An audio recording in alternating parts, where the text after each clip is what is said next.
ಸ್ನೇಹಿತರೆ, ಸ್ಯಾಂಡಲ್ವುಡ್ ನಟಿ ಅದಿತಿ ಪ್ರಭುದೇವ ಮತ್ತು ಯಶಸ್ ದಂಪತಿಯ ಮುದ್ದಿನ ಮಗಳು ನೇಸರ ಈಗ 2ನೇ ವರ್ಷದ ಹುಟ್ಟುಹಬ್ಬದ ಸಂಭ್ರಮದಲ್ಲಿದ್ದಾಳೆ. ಸಖತ್ ಗ್ರ್ಯಾಂಡ್ ಆಗಿ ಮಗಳ ಹುಟ್ಟುಹಬ್ಬವನ್ನ ಆಚರಿಸಿದ್ದಾರೆ ಅದಿತಿ ಪ್ರಭುದೇವ ಯಶಸ್ ದಂಪತಿ.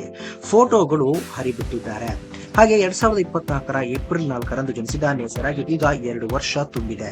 ಹೀಗಾಗಿ ಮಗಳ 2ನೇ ವರ್ಷದ ಹುಟ್ಟುಹಬ್ಬವನ್ನ ಸಖತ್ ಗ್ರ್ಯಾಂಡ್ ಆಗಿ ಅದಿತಿ ಪ್ರಭುದೇವ ಯಶಸ್ ದಂಪತಿ ಸೆಲೆಬ್ರೇಟ್ ಮಾಡಿದ್ದಾರೆ. ಕಳೆದ ವರ್ಷ ನೇಸರಾಳ ಮೊದಲ ಬರ್ತ್ಡೇ ಬೆಂಗಳೂರಿನ ಖಾಸಗಿ ಹೋಟೆಲ್ನಲ್ಲಿ ತಾರೆಯರ ಸಮ್ಮುಖದಲ್ಲಿ ಬಹಳ ಅದ್ದೂರಿಯಾಗಿ ಆಚರಿಸಲಾಗಿತ್ತು. ಈ ಬಾರಿ ಕೂಡ ಅದಿತಿ ಪ್ರಭುದೇವ ದಂಪತಿ ಮಗಳ ಜನ್ಮದಿನವನ್ನ ಅರ್ಥಪೂರ್ಣವಾಗಿ ಆಚರಿಸಿದ್ದಾರೆ.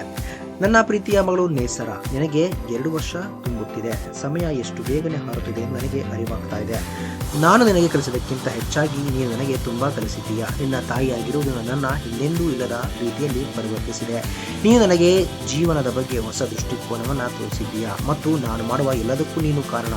ನೀನು ನನ್ನ ಆಲೋಚನೆಗಳ ಕೇಂದ್ರ. ನೀನು ನನ್ನ ಇಡೀ ಪ್ರಪಂಚ ಎಂದು ಮಗಳ ಹುಟ್ಟುಹಬ್ಬವನ್ನು ಅದಿತಿ ಪ್ರಭುದೇವ ಭಾವುಕರಾಗಿ ಪೋಸ್ಟ್ ಹಾಕುವುದರ ಮೂಲಕ ಆಚರಿಸಿಕೊಂಡಿದ್ದಾರೆ. ಸ್ನೇಹಿತರೆ, ಅದಿತಿ ಪ್ರಭುದೇವ ಅವರ ಮಗಳ ಬಗ್ಗೆ ನಿಮಗೆ ಏನಿದೆ ಕಾಮೆಂಟ್ ಬಾಕ್ಸ್ ನಲ್ಲಿ ತಿಳಿಸಿ. ಸ್ನೇಹಿತರೆ, ವಿಡಿಯೋ ಇಷ್ಟ ಆಗಿದ್ರೆ ಲೈಕ್ ಮಾಡಿ, ಶೇರ್ ಮಾಡಿ, ಚಾನಲ್ನ ಸಬ್ಸ್ಕ್ರೈಬ್ ಮಾಡಿ, ಹಾಗೆ ಬೆಲ್ ಐಕನ್ನ ಕ್ಲಿಕ್ ಮಾಡಿದ್ರೆ ಹೊಸ ವಿಡಿಯೋನ ನೀವು ಮಿಸ್ ಮಾಡೋದೇ ಇಲ್ಲ. ಮುಂದಿನ ವಿಡಿಯೋದಲ್ಲಿ ಭೇಟಿಯಾಗೋಣ. ಧನ್ಯವಾದಗಳು.